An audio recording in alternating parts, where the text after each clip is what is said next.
Hello and welcome!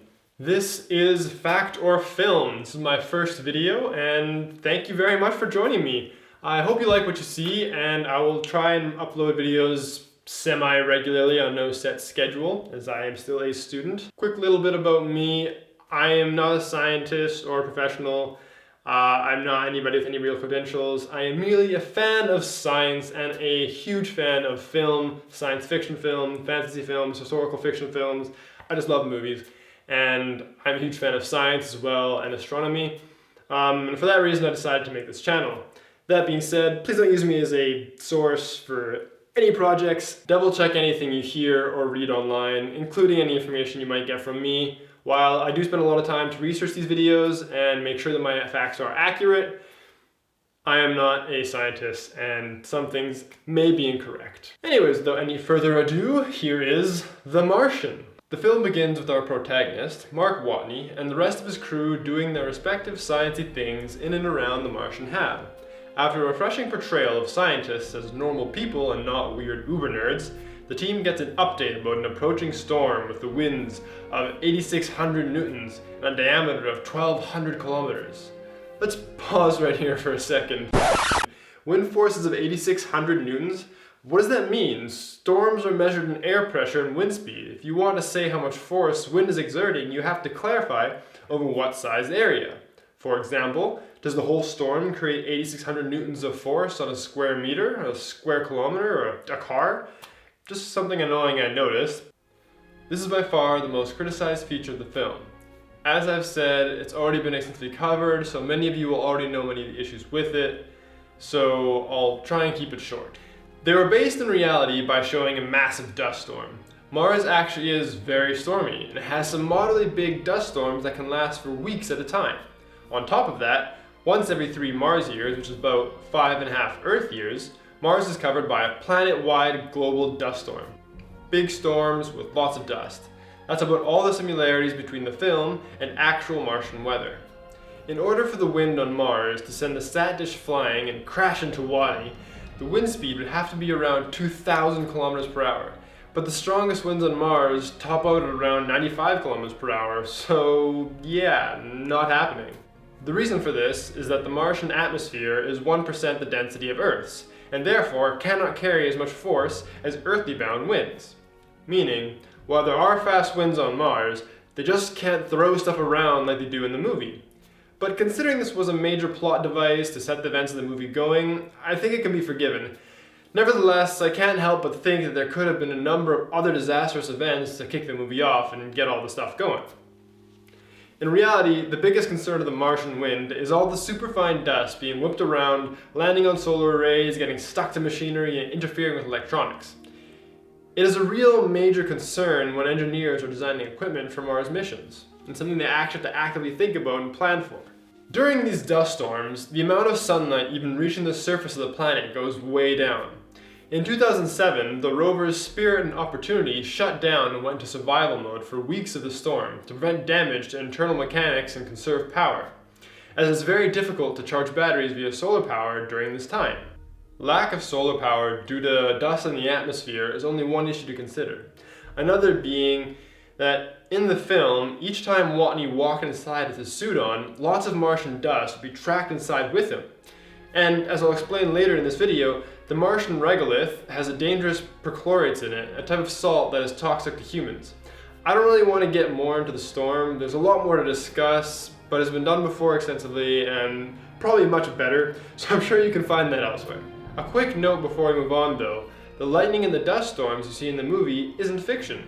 While they are an artist's impression because we haven't actually been able to photograph any lightning, there has been evidence to suggest Martian lightning storms do exist. The particles in the atmosphere would interact with one another in a very similar way they do on Earth to produce static electricity, eventually collecting enough energy to culminate in cool lightning storms. Okay, now moving on. Mark Watney, space pirate. No, he would not be a space pirate.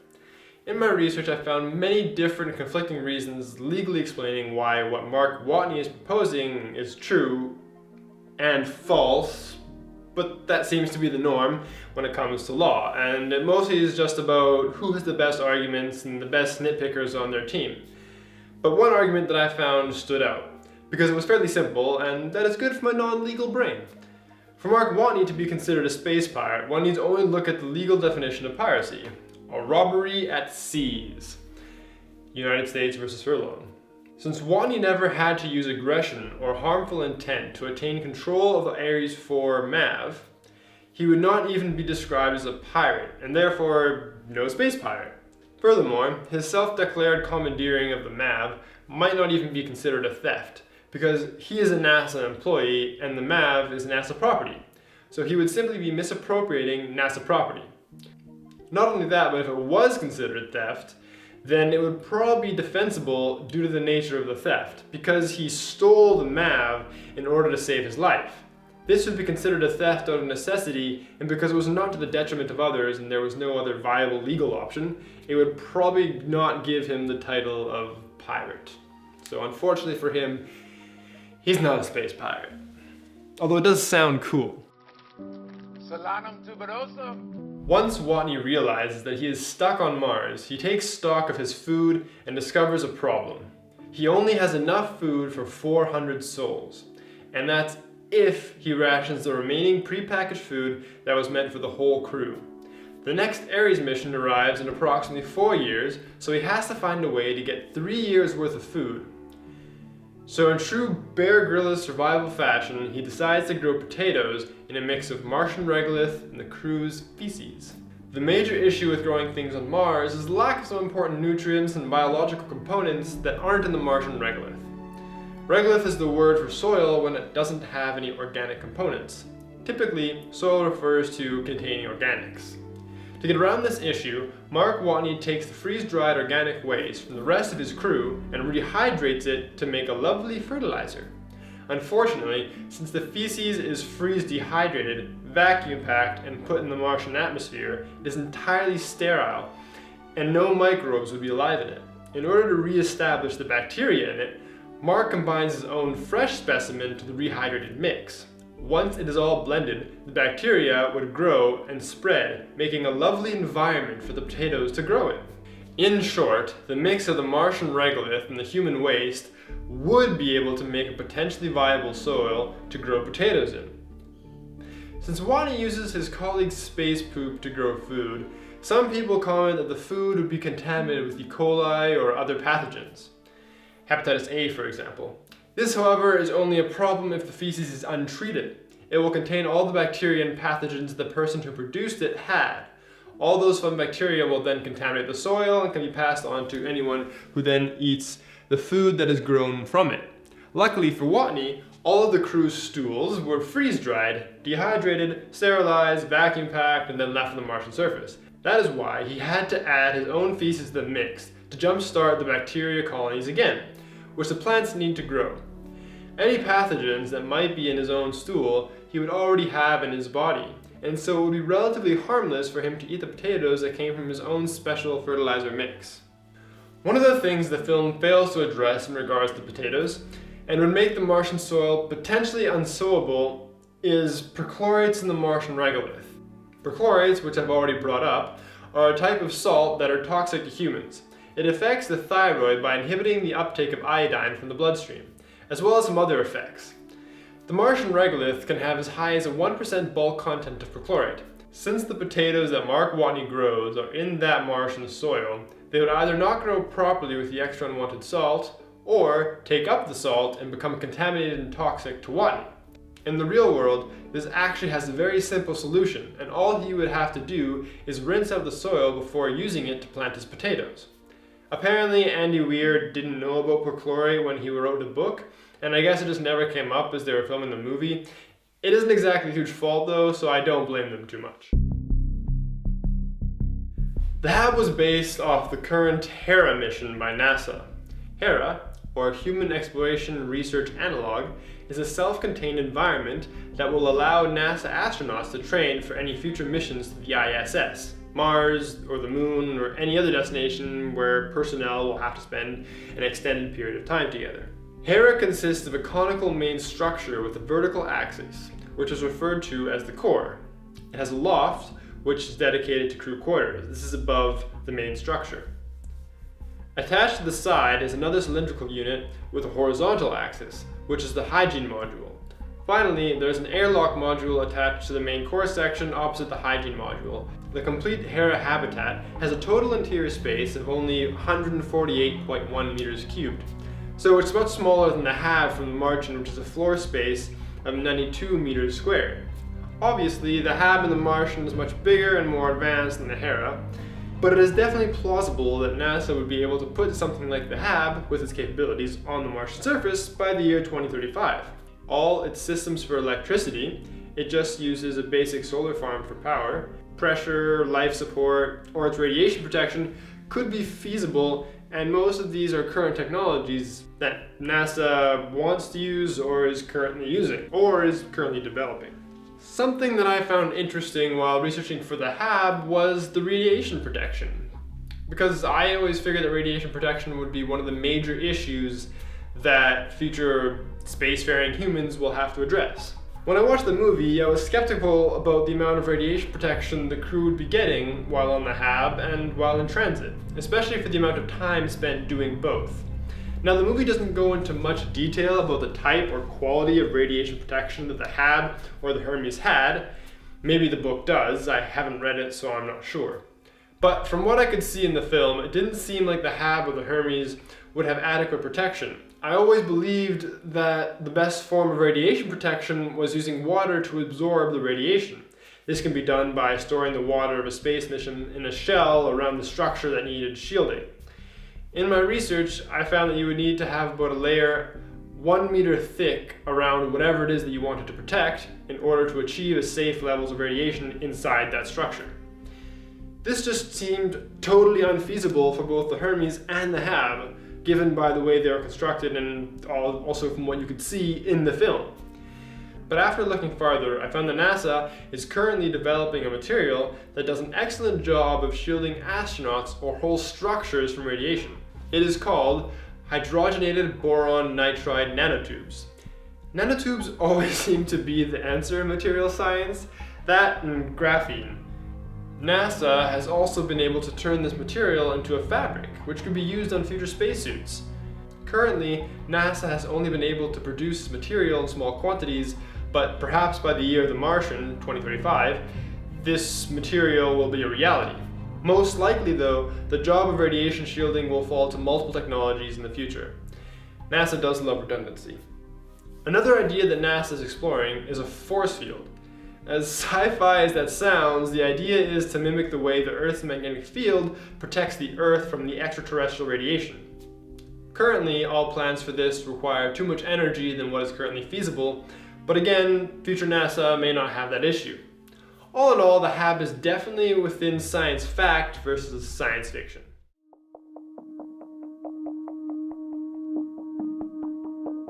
In the film, Mark Watney decides he has to take Rover 2 and drive out to the Ares 4 MAV launch site. He does this to try and get himself into orbit, where he will be caught by his fellow astronauts. Rover 2 was designed for about 3 days of life support and to be able to drive 35 kilometers on a single charge. In order to get to the Ares 4 site, he will need to live in the rover for 50 days and travel 3,200 kilometers to get to his destination. In Mark's process of sciencing the shit out of the problem, he decides that he can save half his battery life by turning off the heaters in the rover. They use about 100 watts of power and instead use the RTG, or the radioisotope thermal generator, to provide heat. And that's it. Not power, just heat. Now I have a few problems with this, but first I want to give some background information on RTGs in case people don't know what they are. I didn't. Currently, RTGs are used by NASA all over the solar system. Curiosity has one powering its little motor, Voyager 1 and 2, New Horizons, Cassini, the list goes on and on. The reason for their widespread use is that they provide an extremely reliable source of power for a very long time, like stupid long. Voyager 1 still has enough power for communication, and it was launched in 1977. Most RTGs use plutonium-238, So here is your plutonium. not to be mistaken for weapons-grade plutonium-239, as a fuel. As the plutonium decays, it produces heat. That heat is then used by a thermocouple inside the RTG to produce electricity. What a thermocouple does is it basically uses a temperature gradient to produce electricity. So on the RTG, the thermocouple is attached to the casing with one side facing the very hot radioisotope and the other side attached to the exterior heat sinks, the little fins that you can see on the outside of the RTG in the film. These heat sinks are usually in space or some other cold medium, so they are relatively cold. All of this is built inside an insanely durable casing, the same casing that the thermocouples are attached to.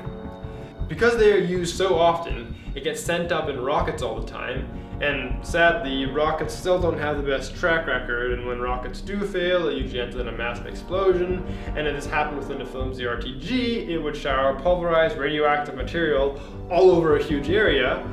They decided it would be best to build the RTGs to withstand the explosion of a rocket, and then also a fiery re-entry into the atmosphere.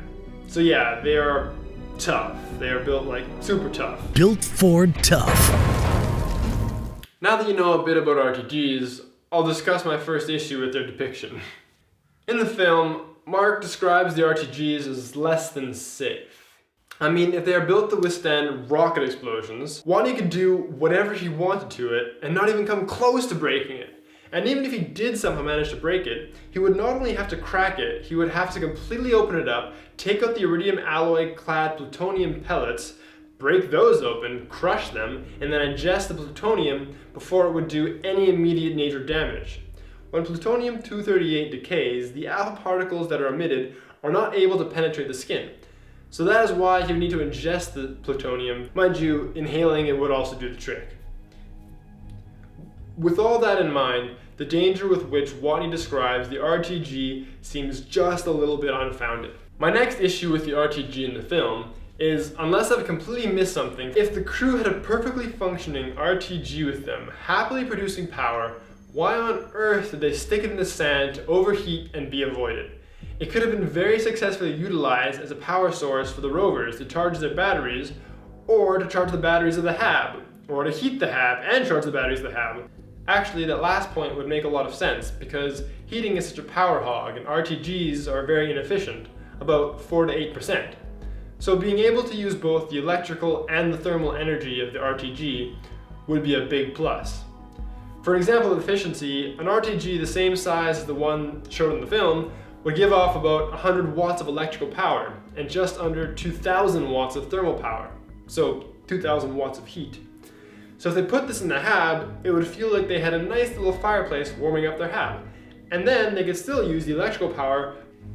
And my last little gripe about the RTG section is that if the film is going to introduce RTGs as a viable source of power within the narrative, then why not have multiple RTGs and larger size RTGs to produce power for all their power needs? I mean, NASA seems to like RTGs, and it is very likely that they will continue to use more of them on future missions. And with the amount of effort they are putting into their RTG research and development, they will continue to get better and more widely spread and used more often. So in any future NASA Mars manned missions, it is very likely that they will continue to use RTGs on those missions. I want to introduce a little section where I'm going to just go through the movie and analyze little clips in the film and just say what I think about those little clips in the film and give critiques on how accurate I think they are or inaccurate I think they are. Nope, can't happen. If this is all it took to take out the antenna that was stuck in him, then this motion would definitely have pulled it out or broken the blood seal. But the antenna and the blood really managed to seal the breach in my suit, which kept me alive.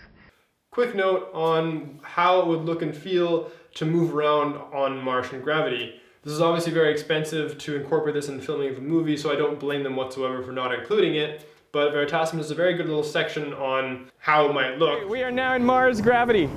In Mars gravity, I can do one-arm pull-ups, maybe. Push-ups, wow.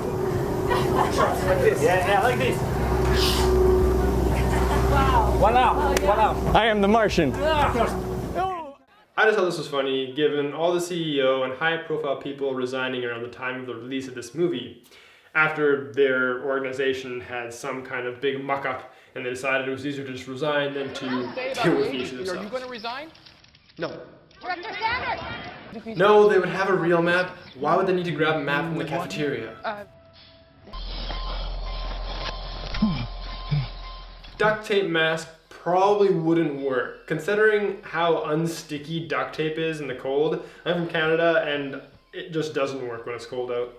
Mind you, there's also no moisture in Mars, so maybe it would, I don't know. My feeling is it wouldn't work. The scene annoyed me. Everyone in the room would know what's going on, and this dumbed down explanation just seemed a little bit contrived, but I guess the audience wouldn't know what's going on, so that's why they would have it included. MAV for Ares 4 is already there at the Schiaparelli crater, just waiting. If the MAV for Ares 4 is already on Mars, how did it not tip over in the windstorm that was about to tip over the MAV for Ares 3 at the beginning of the film? Stability warning.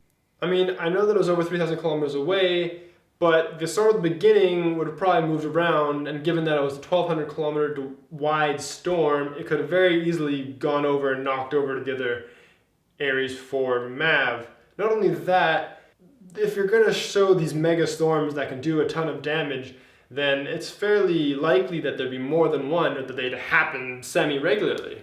All due respect to your CNSA protocol, but we haven't done things that way since... This comment is unnecessary. China is putting a huge effort into their space program, and by 2035, their protocols will be just as good as those of the States. The chair for this launch would be horizontal, not vertical, so that the astronaut would not pass out, as the body can handle much more G-force if one is on their back than in a sitting upright position. Because if you're in a sitting upright position, all the blood is drained from your head into your body, which then causes you to black out. But if you're on your back, the blood just goes to the back of your brain, which doesn't feel very nice and makes your eyes feel really gross, but at least you don't pass out as quickly. An astronaut would never do an untethered spacewalk like that. Activating channel 41.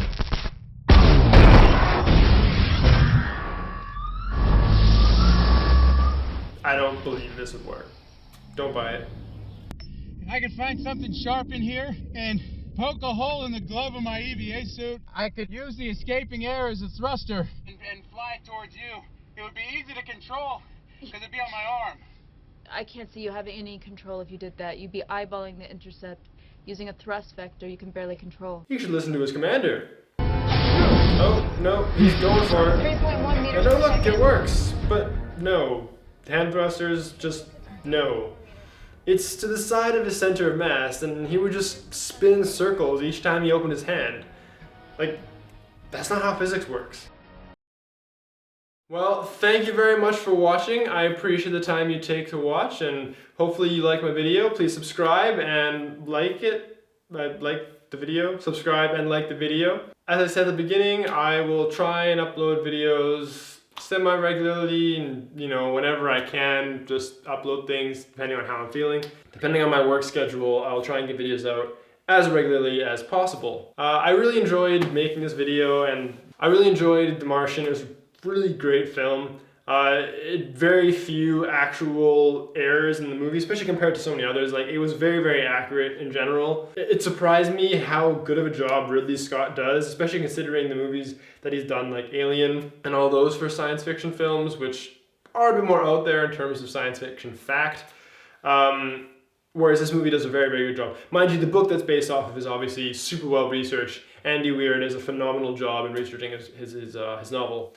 Please like and subscribe. Thank you very much for watching, and I'll see you next time on Fact or Film.